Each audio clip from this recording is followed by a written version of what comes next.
स्वराज्य न्यूज मराठी, माझा हक्क माझं राज्य। राज्य उत्पादन शुल्क विभागाच्या पथकानं स्प्लेंडर हॉलजवळ संशयित वाहनांची तपासणी केली असता त्यात 7,63,000 देशी विदेशी बनावट दारूचा साठा मिळून आलाय। गुरुवारी दुपारी ही कारवाई करण्यात आली। महापालिका निवडणुकीच्या अनुषंगाने राज्य उत्पादन शुल्क अलर्ट मोडवर असून निवडणूक काळात बनावट तसंच बंदी असलेल्या दारूची विक्री तसंच वाहतूक होत असल्याचा सुगावा पथकास लागला होता। दारू गुजरातीतून शहरात आणली जात होती।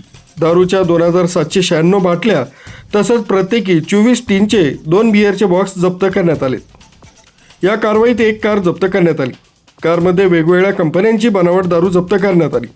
दारू तसंच वाहन मिळून 19,73,000चा मुद्देमाल जप्त करण्यात आला। या प्रकरणी पथकानं ऋतिकबाई थलपती या चालकास अटक केली आहे।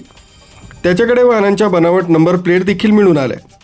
राज्य उत्पादन शुल्क विभागाचे निरीक्षक जे पाटील, दुय्यम निरीक्षक NH गोसावी, धीरज जाधव, गणपत अहिरराव, प्रवीण वाघ, विष्णू सानप, जवान अमित गांगुडे, संतोष कडलक, महेंद्र भोये, राकेश पगारे, दुर्गादास बावस्कर, विजेंद्र चव्हाण यांच्या पथकानं सापळा रचून वाहनांची चौकशी केली असता मुद्देमाल मिळून आलाय। राज्य उत्पादन शुल्क विभागाचे आयुक्त डॉक्टर राजेश देशमुख, सहआयुक्त प्रसाद सुर्वे, विभागीय उषा वर्मा, अधीक्षक संतोष झगडे, उपाधीक्षक असू तांबारे यांच्या मार्गदर्शनाखालील पथकानं ही कारवाई केली आहे।